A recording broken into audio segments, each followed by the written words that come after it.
Hi everyone, welcome to my channel. I'm really glad you are here. Today we are going to explore two powerful ideas in machine learning, autoencoders and variational autoencoders. In this session, we'll start by covering the basics of autoencoder, what they are, how they work, and why they are so useful for things like compressing data, reducing noise, and even generating new data. After that, we'll dive into variational autoencoders and see how they build on these ideas with concepts like probabilistic encoding and latent space sampling to create even more flexible results. By the end, you will have a good understanding of these core ideas and you will see how they can lead to advanced AI models like stable diffusion. We'll also get hands-on and build a VAE from scratch so you can see how these concepts work in practice. So thank you for being here and let's jump right in. Let's say you have a huge amount of data but very little space to store.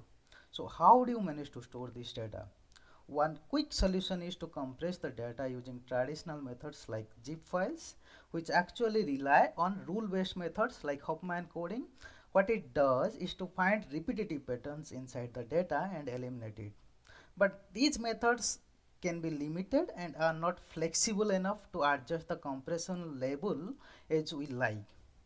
So that's where autoencoders come in. Though autoencoders have a wide range of applications like image denoising, anomaly detection, dimensionality reduction, image generation, but we'll focus on image compression and generation part here. So autoencoder is a type of unsupervised neural network that learns to compress data and then reconstruct it.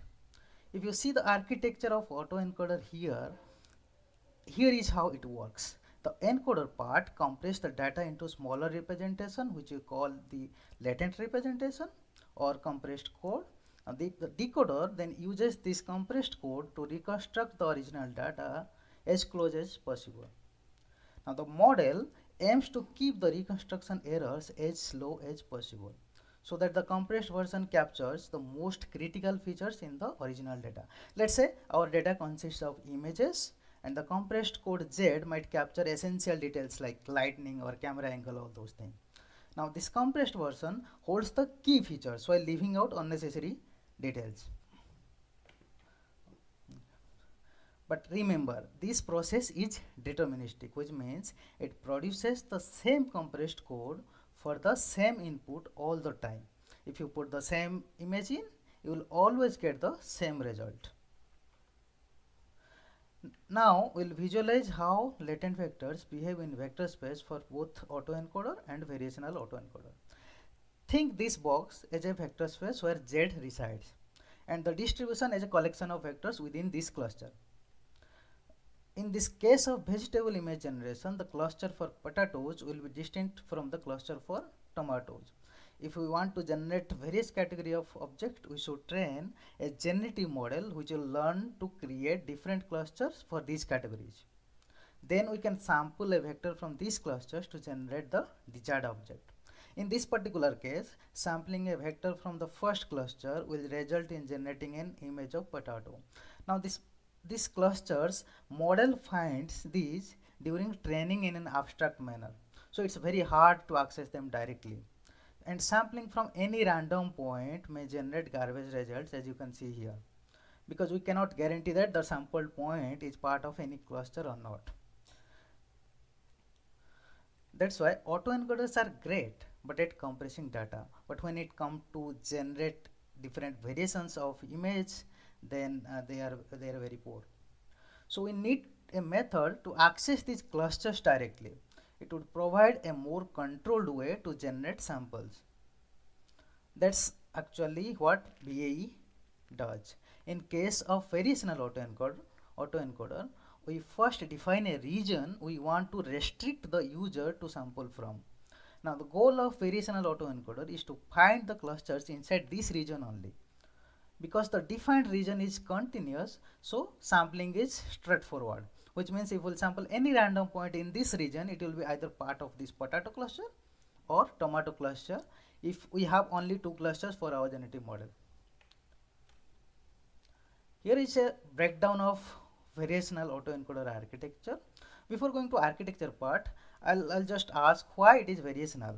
If you remember, in case of autoencoder, it uses deterministic encoding. But in case of variational autoencoder, it learns a probability distribution over latent space. This means instead of directly encoding an input into fixed latent vector, like in autoencoder, autoencoder learns a distribution, typically a Gaussian distribution over possible latent vectors. Since it captures both hidden variable z and the observed variable x within a joint distribution, it functions as a probabilistic model. Now, if you see here, probability of z given x is actually our true posterior distribution, and the encoder network is responsible to learn this and estimate the parameters, usually mean and variance of this distribution. And typically it's a Gaussian distribution. Now using this distribution parameters mu and sigma, we can sample a latent vector. Then the decoder network takes these latent variables as input and maps them back to the original data space. The decoder distribution, which is p of x given z, can be Gaussian or Bernoulli depending on the use case. So in case of continuous data like images in common, so it's common to model the decoder distribution as a Gaussian. For binary data like MNIST digits or all other binary data, it can model as Bernoulli distribution, because if you know each pixel in case of MNIST image, it's either black or white. And according to Bayes rule, the posterior distribution of the latent variables given the observed data is proportional to the product of the likelihood of the observed data given the latent variables and the prior distribution of the latent variables. If you look into the formula, here probability of z of x is our posterior distribution, p of x given z is the likelihood of the observed data given the latent variables, p of z is the prior distribution of the latent variables, p of x is the marginal likelihood of the observed data. We call this as a evidence as well, which acts as a normalization constant here. So if you substitute the second equation in the first equation, then you will get this. Here if you see the denominator term, which is actually marginal likelihood of the observed data, it's often intractable. Why it is intractable? Because if you see this denominator, it involves integrating over all possible values of the latent variables given the observed data. Now in lot of cases, these integrals do not have closed form solution, or it may require computationally expensive numerical methods to get the solution. Think that you are working with images and your z is 1000 dimension, and then you have to integrate over 1000 dimensional space if we are dealing with that particular use case, so which is actually very computationally expensive. Is there any other way to eliminate this dependency? Yes, variational autoencoders utilize a simpler parametric approximation. Often it's a Gaussian distribution for our true posterior. So instead of using true posterior, we'll be using some approximate posterior. So techniques like variational inference or Monte Carlo methods are then applied to approximate this posterior distribution within the variational autoencoder framework. Now we'll see how this variational inference acts as a optimization problem. Let's say you have a hard to solve problem. How you'll approach to solve this? So when dealing with very complex or computationally intensive problems, it can be more practical to find a close approximation rather than the exact solution. So think of this as choosing an easier puzzle than which represents your complex problem. You then try to adjust this simple puzzle to match the complex one as closely as possible. Similarly, what we do in case of optimization problems. Now, variational inference reframes the problem of finding the posterior distribution as an optimization problem. So it tries to find the member of a simpler variational and parameterized family of distribution Q of Z parameterized by B that best approximates the true posterior P of Z given X.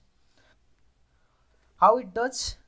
It specifies a variational family of distributions over latent variables Q of Z parameterized by V.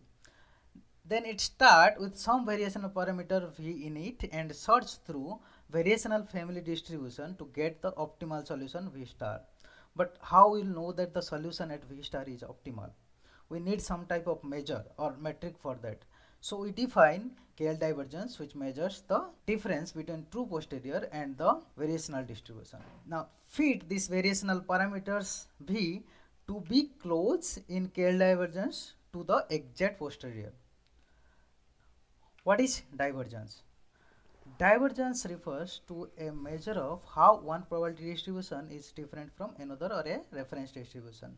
If we want to find the difference between two random variables, then we can just use any subtraction operation. Let's say if we want to find the difference between two random variables sampled from two distribution p of x and q of x at point xi, then the difference is p theta xi minus q phi xi. Since we use log while working in probability space, as probability terms are very small, and then when we apply multiplication on those, they tends to become 0, we normally work on log space. So we'll be using log here. Now the difference is log p theta xi minus log p phi xi, which is actually log p theta of xi by log p phi xi. We call this as a log likelihood ratio. As mentioned earlier, this gives the similarity between one-to-one sample from the distribution, but we need the difference between two distributions. So we need some type of representative parameters of two distributions like average or something to find out the difference between two distributions. So in case of random variable, average is either expected value or the central tendency. Now expectation is weighted average of random variables with its weight or probability. Now the expected value E of x for a discrete random variable is the sum of each value multiplied by its probability. While for continuous variable, it's the integral of x times the probability density function. Let's replace this x with some function of random variable, then the expectation becomes g of x into p of x. Right. Now considering log likelihood ratio as function of random variable, the average or expectation becomes E of log L equals to integral of log of P of x divided by Q of x times P of x. Now here Gx is replaced with log of P of x divided by Q of x. This is what we call as KL divergence. Let's apply this formula to some standard Gaussian distribution to verify if it is trying to find out the difference. Now assume P of x and Q of x, both distributions are Gaussian distribution with parameter mean mu1 and variance sigma 1 square. Then for Qx mu2 and sigma 2 square. And we know the probability density function for any standard Gaussian distribution is this. Now substituting this in the KL formula, we'll get the KL divergence between two standard Gaussian distributions as this. If you see, each term here has some significance. The first term measures the difference in variances between two distributions.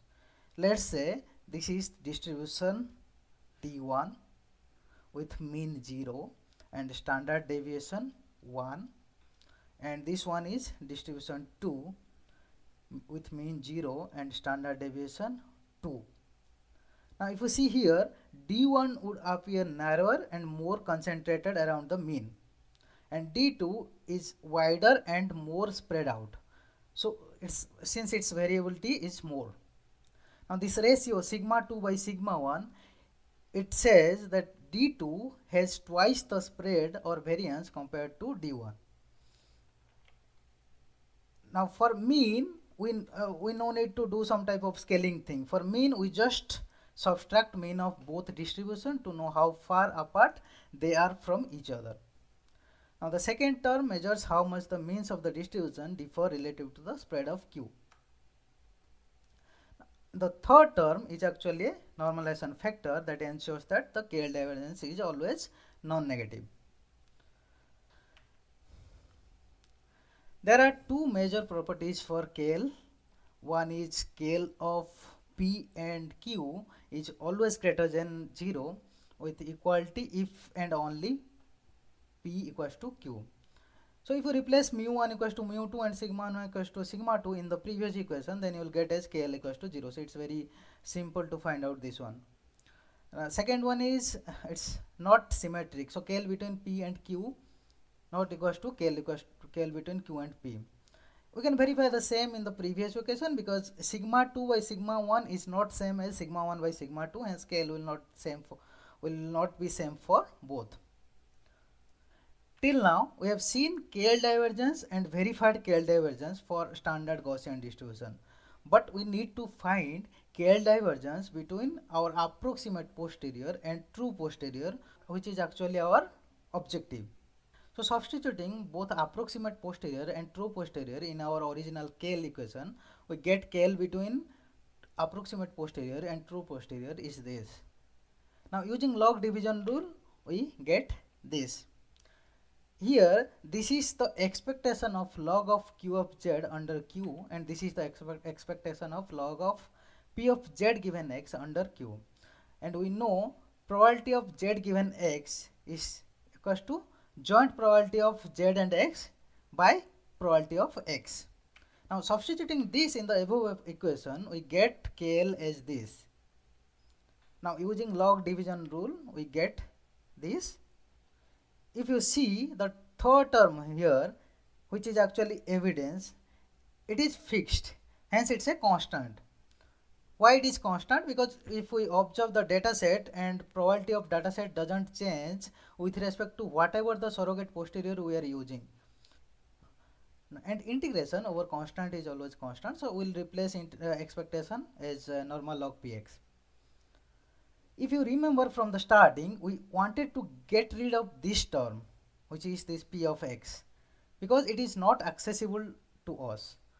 But now it's again appearing in our KL divergence formula. So the question is there any way to eliminate this term again for our loss function? Let's see. So what we'll do, we'll club these two terms and name it something called ELBO. Later we'll see why we call it ELBO. Now the idea here is to separate these two from log PS. Now the equation for KL became KL equals to minus ELBO plus log P of x. Now if you see, we have seen previously as statistical distance KL should be positive. Now this term is probability of observed data. Probability will be between 0 and 1, and log of something between 0 and 1 is negative. So this term is negative. Now this term should be negative to make KL positive, and it should be smaller than the third term or the evidence term. For example, if KL equals to 1, which is always greater than 0, log px equals to minus 3, then ELBO should be minus 4. So this should be less than our log px. Now let's rearrange this equation to understand ELBO and why we call it as ELBO, and why we'll be using ELBO instead of KL, and how we can get rid of this log px term. So after rearranging, we get log px as ELBO plus KL. Let's think that log px is final price, KL is a profit which should be always greater than equals to 0. Then ELBO is like base price. Now increasing the base price will always increase the final price if the profit is constant. So the term ELBO is lower bound of term evidence, hence the lower bound of evidence or ELBO. But we know in real scenario log px is actually constant. Now increasing the ELBO will make KL to decrease further, which was actually our original objective, to decrease the KL. So instead of decreasing KL, we can maximize ELBO. Now we have seen that we are completely eliminating this log PS term. So to achieve these all things, we have seen that we have used two approximation for a variational autoencoder. One is true posterior to approximate posterior. Second is KL to ELBO. In deep learning, stochasticity often comes into play when we introduce some type of sampling operation. For example, consider some models where we need to sample from a Gaussian distribution. While this is needed, but it creates different challenge when performing backpropagation. This is because random nature of sampling introduced non-differentiable operations, breaking the chain of gradient calculations. Therefore, gradients cannot flow through the stochastic node. To overcome this challenge, we use a clever technique called Reparameterization Trick. This trick allows us to use sampling process in a way that keeps differentiability. So instead of directly sampling from our complex variational distribution Q of Z, we start with a simple known distribution such as a standard Gaussian distribution.